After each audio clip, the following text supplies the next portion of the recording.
Olá pessoal, sejam bem-vindos a mais um The Deep Dive. Hoje a gente vai mergulhar num período super importante da história francesa. Isso aí. A transição da Revolução Francesa para o Império Napoleônico. A gente vai usar trechos de um plano de aula do ensino médio brasileiro para entender como os direitos e as estruturas de poder se transformaram nessa época. Legal. E aí?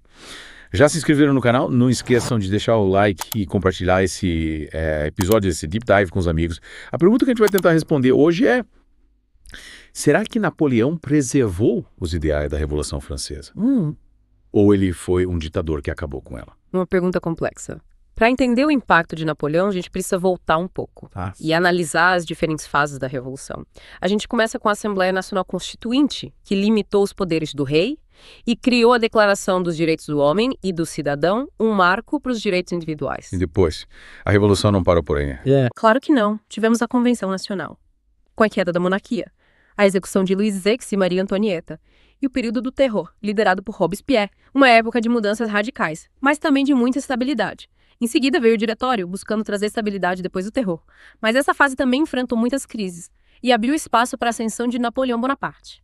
E aí entra em cena o nosso protagonista, Napoleão, um general ambicioso que toma o poder em 1799, com o golpe de 18 de Brumário, marcando o fim da Revolução Francesa. Será que ele simplesmente ignorou todos os ideais revolucionários? É aí que a coisa fica interessante. Napoleão consolidou algumas reformas da Revolução, mas governou de forma autoritária, concentrando o poder em suas mãos. Ele implementou o Código Napoleônico em 1804, que unificou as leis civis da França. Mas a gente precisa analisar a fundo esse código, porque ele é cheio de nuances. Falando em Código Napoleônico, ele é considerado um dos maiores legados de Napoleão, certo? Afinal, ele estabeleceu princípios como a igualdade perante a lei e a propriedade privada. Mas será que esses princípios se aplicavam a todos os cidadãos? Ótima pergunta. O Código Napoleônico, apesar de seus avanços, restringiu os direitos das mulheres, reforçando a autoridade patriarcal. Ele consolidou os interesses da burguesia, protegendo a propriedade privada e garantindo segurança jurídica para seus negócios. Então, o Código Napoleônico, assim como o próprio Napoleão, é uma figura complexa e controversa. Trouxe avanços importantes, mas também manteve e até reforçou desigualdades. Para entender melhor essa complexidade, vamos analisar dois documentos cruciais da Revolução: as Constituições de 1793 e 1795. A primeira, promulgada durante a Convenção Nacional, é considerada a mais radical da Revolução, com direitos sociais amplos de sufrágio universal masculino. Exatamente. A Constituição de 1793 buscava traduzir os ideais mais radicais da Revolução, garantindo direitos que iam além das liberdades individuais. Já a Constituição de 1795, criada durante o Diretório, marcou um recuo em relação a esses ideais, limitando a participação política com o voto censitário. Ou seja, só quem tinha uma certa renda podia votar. Era uma tentativa de trazer estabilidade depois do caos do terror, mas também significou uma restrição de direitos. Que interessante. Então, enquanto a Constituição de 1793 representava a fase mais radical da Revolução, a de 1795 já mostrava um movimento mais conservador, buscando estabilidade e restringindo a participação popular. Mas qual delas garantia mais direitos aos cidadãos franceses? Só que vamos descobrir isso. Ficamos por aqui, mas na próxima parte a gente vai analisar cada Constituição e descobrir qual delas era mais progressista. Não percam. Até a próxima. E aí, pessoal? De volta pelo Deep Dive. Se ainda não se inscreveram no canal, aproveitem para se inscrever e ativar as notificações para não perder os próximos episódios. Na última parte, a gente estava falando sobre as Constituições de 1793 e 1795. Certo. Isso, a gente estava falando sobre elas, e a pergunta que ficou no ar foi: qual delas garantia mais direitos aos cidadãos franceses? Qual delas? Boa pergunta. É a grande questão. E a resposta, meus amigos, é a Constituição de 1793. Ela era muito mais progressista, sabe?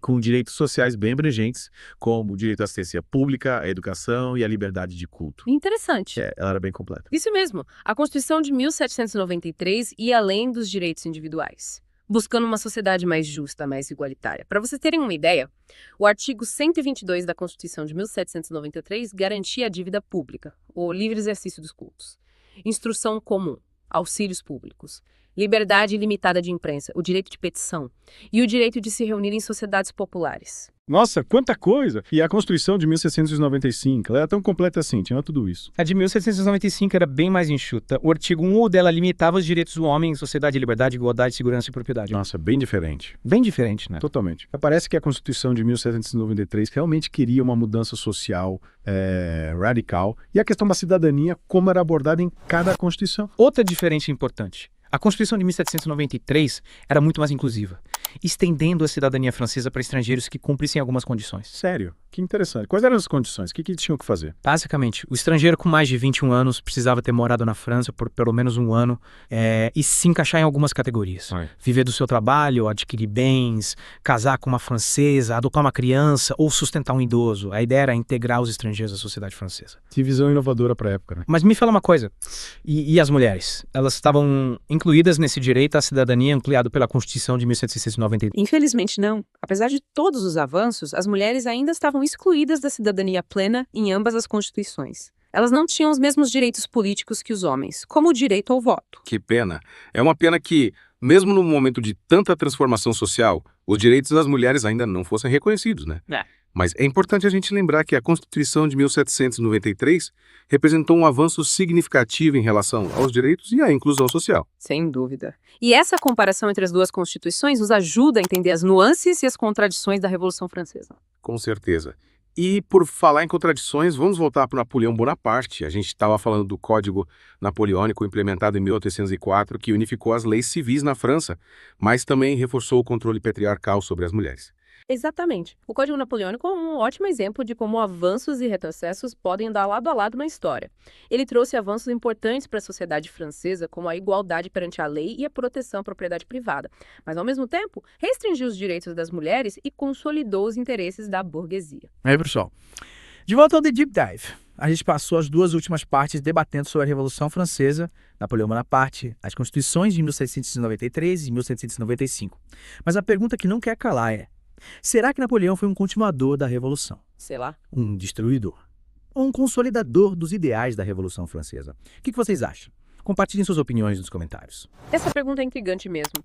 Napoleão é uma figura bem complexa, com ações que apontam para diferentes direções. É verdade. Por um lado, ele pôs fim ao caos da Revolução, centralizou o poder e implementou reformas importantes como o Código Napoleônico, que modernizou o sistema jurídico francês. Nesse sentido, a gente pode dizer que ele consolidou algumas conquistas da Revolução. Isso aí.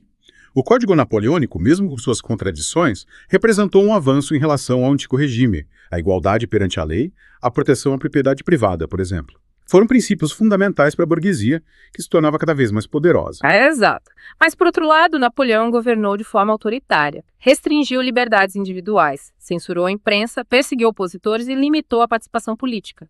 Ele se afastou dos ideais democráticos da Revolução, priorizando a ordem e a estabilidade. Então, nesse sentido, ele acabou traindo o espírito da Revolução, meio que se tornando um imperador que, apesar de ter surgido dela, acabou sufocando ela. É uma interpretação possível. E não podemos esquecer da política externa expansionista dele, que levou a França a guerras constantes, custando a vida de milhares de franceses. Ele espalhou alguns ideais da Revolução pela Europa. Mas também impôs seu domínio sobre outros povos, contrariando o princípio da autodeterminação dos povos. Ou seja, Napoleão é um personagem com qualidades e defeitos, cujo legado é marcado por avanços e retrocessos. Um cara que foi um produto da Revolução, mas também um freio para os seus ideais mais radicais. Exatamente. Napoleão meio que personifica as contradições da própria Revolução Francesa, que oscilou entre momentos de grande avanço social e períodos de repressão e violência. A Revolução Francesa não foi só paz e amor, E estudar esse período é fascinante justamente por essa complexidade, Nos faz questionar as narrativas simplistas e buscar uma compreensão mais profunda da história. Com certeza.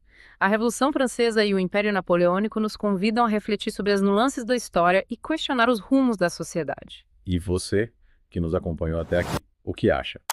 Deixem suas opiniões nos comentários, se inscrevam no canal, ativem as notificações e compartilhem esse episódio com seus amigos. No The Deep Dive, a gente mergulha fundo nos temas mais interessantes da história, da ciência e da cultura. Até a próxima. Tchau.